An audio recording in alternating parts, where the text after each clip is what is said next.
Well interim budget 2024 को और बेहतर समझते हैं। इस वक्त मेरे साथ mister Kamal Bali, the chairman at CISR and president and managing director at Volvo group India. Sir बहुत बहुत स्वागत है। बजट को कैसे समराइज़ करेंगे, क्या आपको अच्छा लगा और क्या इतना अच्छा नहीं लगा या शायद आपने नहीं सुना जो आप एक्सपेक्ट कर रहे थे?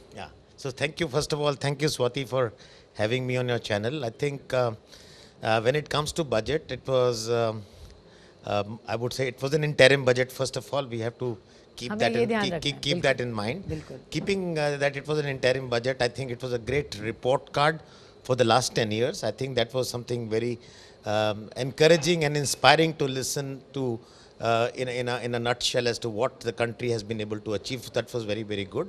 But I think if you look at the budget, interim budget, I think to my mind it was, I would rate it as very bold, very inclusive, very progressive and very thoughtful. मैं ये इसलिए बोल रहा हूँ क्योंकि अगर आप देखेंगे कि जो फिस्कल डेफिसिट फाइनेंस मिनिस्टर ने जो नेक्स्ट ईयर का टारगेट 5.4 था, वो मैडम ने 5.1 पे लाके दिया है, which is ambitious and very good and which is good for the long term growth of the nation because इससे इन्फ्लेशन चेक में रहेगी और ये बहुत अच्छा रहेगा. So that is one part and she could have stayed at 5.4 but she decided to go down to 5.1 which is something very, very good.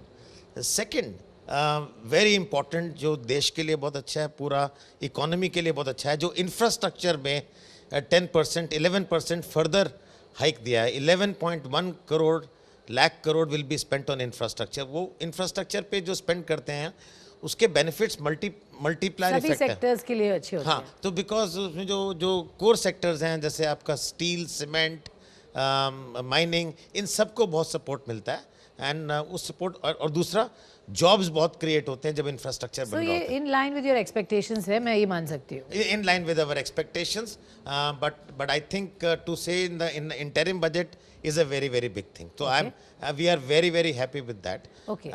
And I think जो तीसरी चीज़ जो कुछ और कर सकते थे, दूसरा एक जो 1 लाख करोड़ जो उन्होंने टेक्नोलॉजी के लिए दिया है, वो भी जो R&D के लिए दिया है, वो बहुत एक सराहनीय.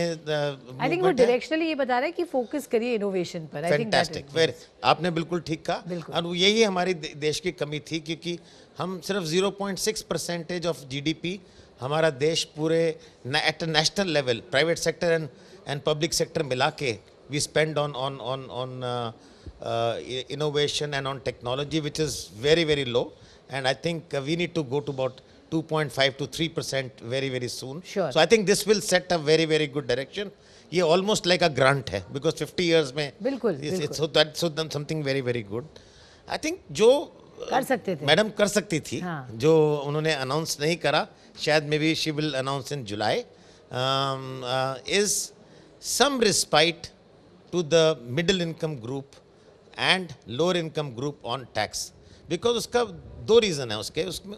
उससे क्या है कि ये ग्रोथ को बहुत स्पर करता बिकॉज जो एक्स्ट्रा इनकम, सरप्लस इनकम लोगों के हाथ में, तो मतलब people will spend more money and we have a young population, they love to spend, no, if they have money in their hands. So I think to my mind that would have been very, very good क्योंकि madam के पास अभी fiscal elbow room काफ़ी है, tax collections अच्छी हैं, fiscal deficit control में है. पर सर कुछ शायद वो रख रही है मेन बजट के लिए. Maybe we both can hope that this will happen and that this thing happen because growth को करने के लिए बहुत ज़रूरी है because अभी हमारी जो growth है वो इंफ्रास्ट्रक्चर से आ रही है.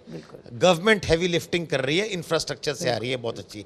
अभी private sector, private investments also have to crowd in.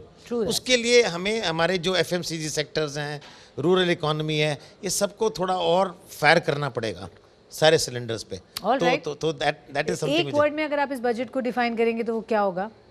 I would say outstanding. Outstanding. I would say it's very, very good, very thoughtful. Yeah. Thank you, sir.